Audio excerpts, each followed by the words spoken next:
It is 3:27 in the morning. Jennifer wakes up in her bedroom in Boston. Her heart is racing. She is drenched in sweat. She just had a dream about her father, but this was not a normal dream. Her father has been dead for 6 months.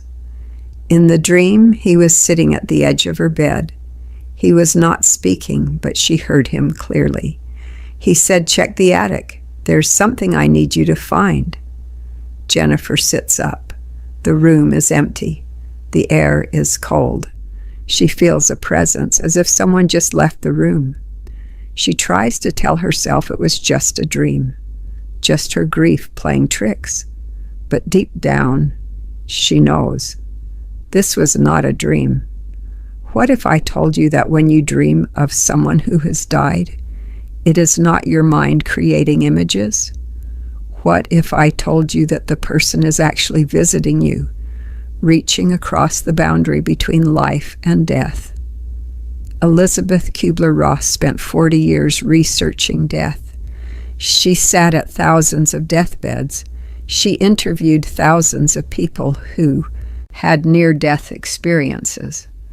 And what she discovered about dreams of the dead is something that science refuses to accept. Something that could change everything you think you know about death. Elisabeth Kübler-Ross was not a mystic. She was a medical doctor trained in the rigorous tradition of Swiss medicine. She believed in evidence, in measurement, in the authority of science. But her patients forced her to question everything. In 1973, a woman came to her after one of her lectures. The woman was shaking. She said, "Dr. Kübler-Ross, I need to tell you something. My husband died 3 weeks ago. Since then, he visits me every night, not in my mind. He is there, in the room. I see him. I hear him. I feel him." Kübler-Ross was skeptical. She knew the stages of grief. She knew about hallucinations caused by trauma. But then the woman said something that changed everything. She said, "Last night, he told me where he hid our wedding rings. He said they were in a box in the garage behind the paint cans. I never knew he had hidden them. I went to the garage this morning. The box was exactly where he said it would be." How could a dream, a hallucination, a creation of a grieving mind, provide information that the dreamer did not possess? Kübler-Ross began to investigate. Over the next 2 decades, she collected over 300 documented cases of dreams involving deceased people. Dreams that provided information the dreamer could not have known. Dreams that predicted future events. Dreams that brought messages from other dead relatives. Dreams that were too specific, too accurate, too consistent to be dismissed as mere fantasy. What she discovered was revolutionary. Dreams of the dead are not dreams. They are visitations. They are a form of communication from the other side. The deceased person is not a symbol created by your subconscious. They are actually present. Their consciousness, their soul, whatever you want to call it, is reaching out to you during the only time your rational mind is quiet enough to receive the message. During sleep, let us examine the evidence. Case 1. A man named Robert from Chicago. His mother died in 1985. He had not spoken to her in 5 years. They had a terrible fight. He never got the chance to apologize. 2 weeks after her death, he had a dream. His mother was standing in his childhood kitchen. She was smiling. She said, "I forgive you. I always loved you." But then she said something else. She said, "Your sister needs you. She is in trouble. Go to her." Robert woke up. He had not spoken to his sister in months. He called her immediately. She did not answer. He drove to her apartment. He found her unconscious. She had taken an overdose of pills. He called an ambulance. The doctor said if he had arrived 30 minutes later, she would have died. How did his mother know? How did a dream save his sister's life? Case 2. A woman named Patricia from New York. Her husband died suddenly of a heart attack. No warning, no goodbye. For weeks, she could not sleep. She was consumed by guilt. She kept thinking about their last conversation. It had been an argument, something trivial. She never got to say, "I love you" one more time. Then, one night, she had a dream. Her husband was sitting next to her on their couch. He looked healthy. He looked young, the way he looked when they first met. He took her hand. He said, "Stop blaming yourself. I know you loved me. I always knew. But I need to tell you something important. Check our bank statements. There is an account you do not know about. It is for you."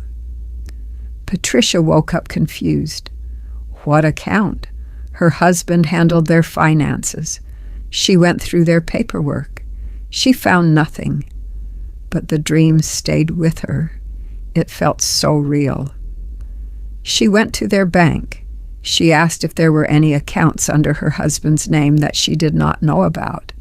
The banker checked. There was one.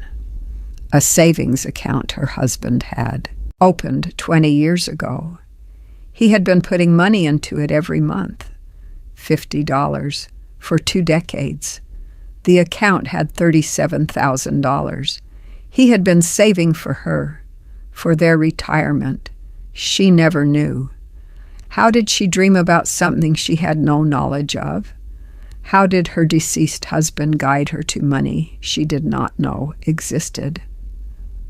Case 3. A young boy named Michael. He was 8 years old. His grandmother died when he was 6.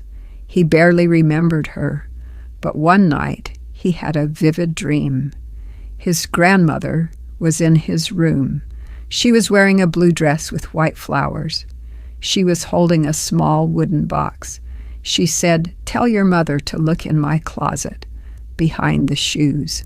There is something for her, something I wanted her to have." Michael told his mother about the dream. His mother dismissed it. Children have vivid imaginations. But Michael insisted. He described the dress. His mother froze. She said, "How do you know about that dress? You never saw your grandmother wear it. She only wore it once at my wedding. There are no photos of her in that dress." Michael could not have known. Reluctantly, his mother went to her mother's house. The house had been sitting empty since the death. She went to the closet. Behind the shoes, she found a small wooden box. Inside was a letter her mother had written to her, a letter saying goodbye, a letter expressing love and pride, a letter Michael's mother needed to read. But how did Michael know about the box? How did he know about the dress? These are not isolated incidents. Kübler-Ross documented hundreds of similar cases. The patterns were undeniable. Dreams of deceased people are different from normal dreams. They have specific characteristics. First, they feel more real. People who have these dreams always say the same thing. It did not feel like a dream. It felt like they were actually there. The clarity is different. The emotions are stronger. The memory stays vivid for years, even decades. Second, the deceased person always appears healthy and young, even if they died old or sick or injured. In these visitation dreams, they are restored. They are whole. They are at peace. This is consistent across cultures, across religions, across time periods. The dead do not appear as they were in their final moments.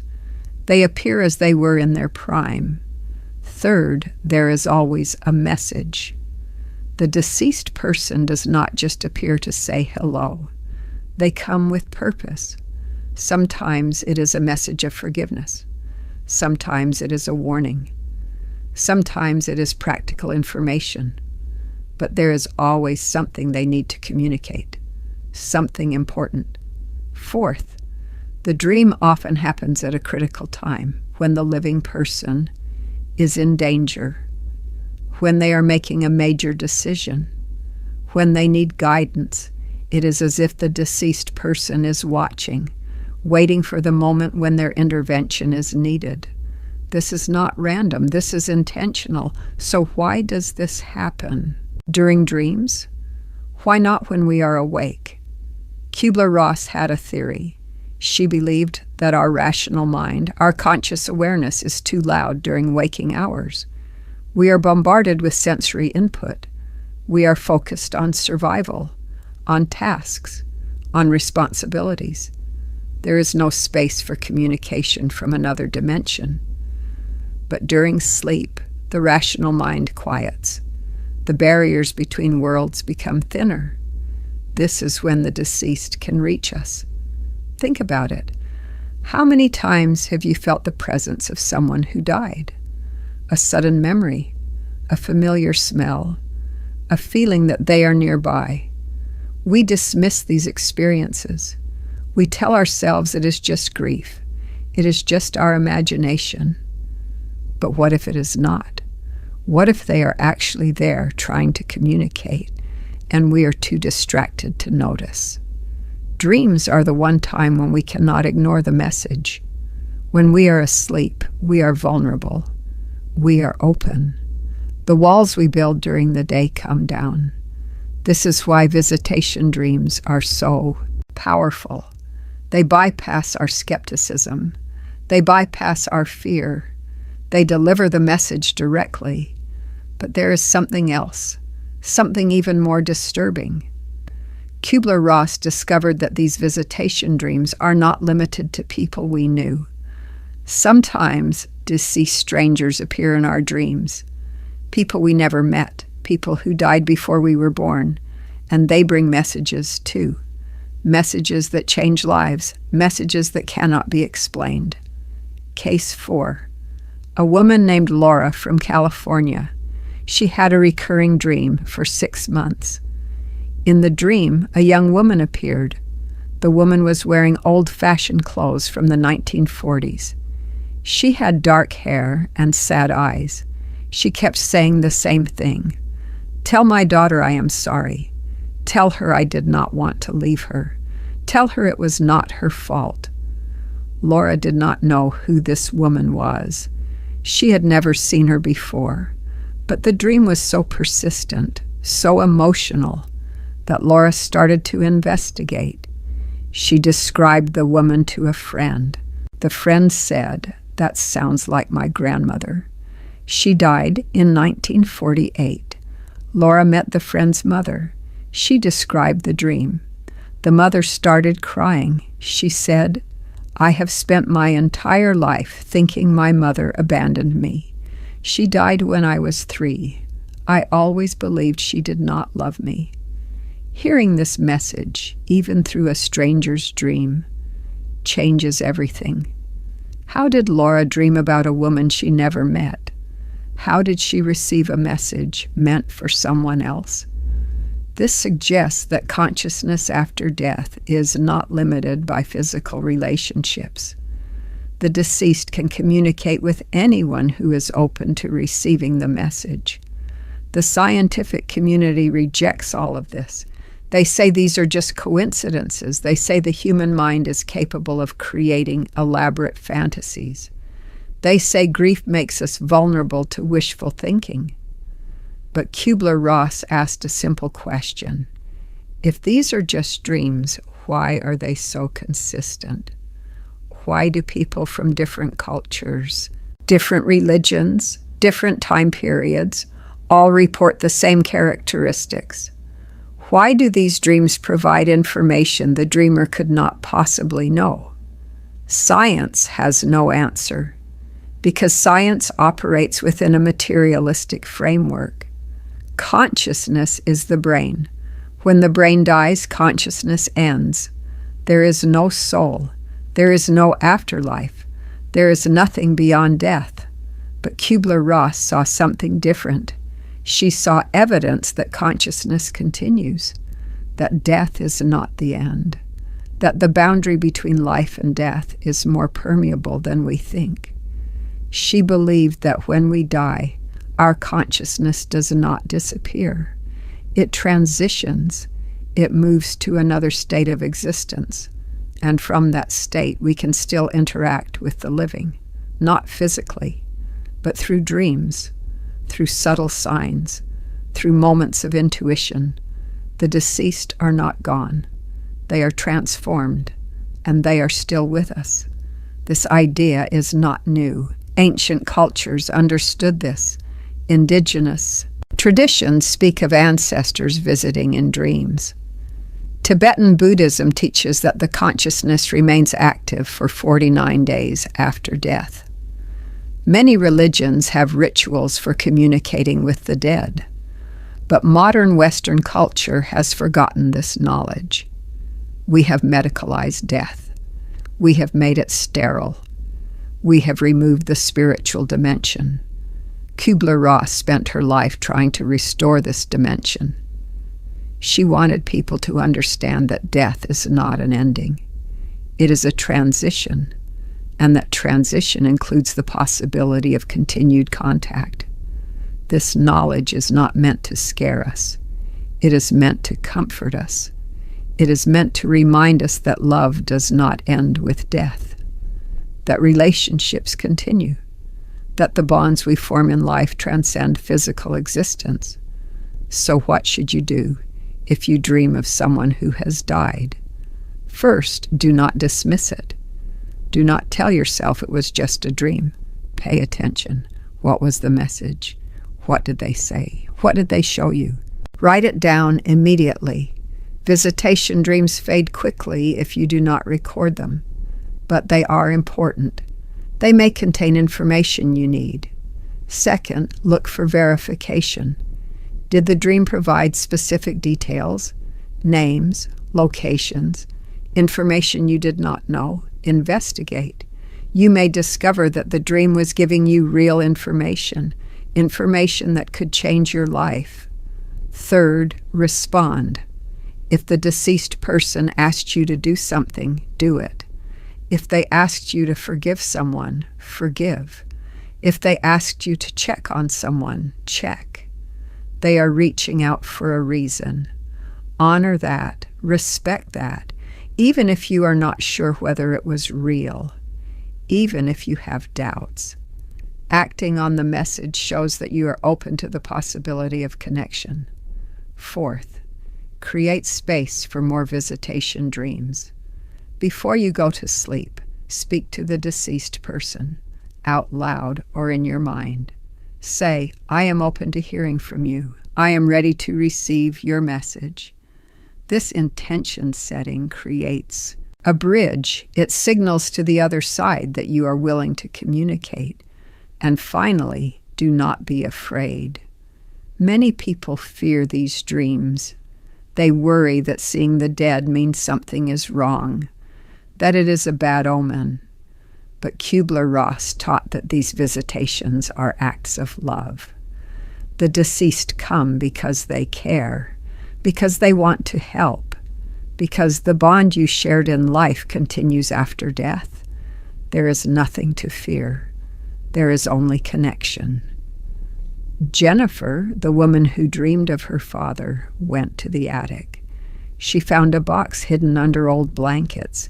Inside the box was a letter her father wrote to her before he died, a letter he never sent. In the letter, he apologized for the things he did not say when he was alive. He told her how proud he was of her. He told her he loved her. He told her to live fully without regret.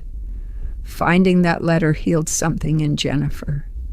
It gave her the closure she desperately needed. Was it just a coincidence? Or did her father guide her to that letter through her dream?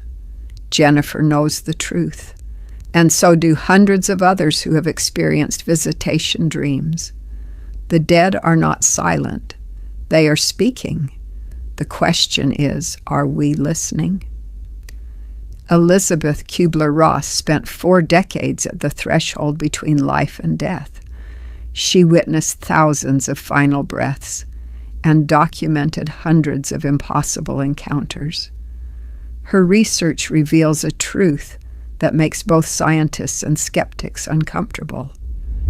Death is not silence, it is transformation. The people we love do not vanish into nothingness. They transition into another form of existence where communication remains possible. Dreams are the bridge between worlds. When you dream of someone who has died, you are not imagining them. They are visiting you, reaching across dimensions to deliver a message you need to hear. If this video opened your eyes to a reality beyond what we are taught, then we have only begun this journey together. Subscribe to this channel because we explore the forbidden truths about death, consciousness, and the mysteries that science refuses to acknowledge. Hit the like button if you have ever had a dream of someone who passed away, a dream that felt different, more real, more urgent than any ordinary dream. Share your experience in the comments. Describe what they told you, what they showed you, because your story might be the confirmation someone else desperately needs. Together we break the silence surrounding death and reclaim the ancient wisdom that our ancestors always knew.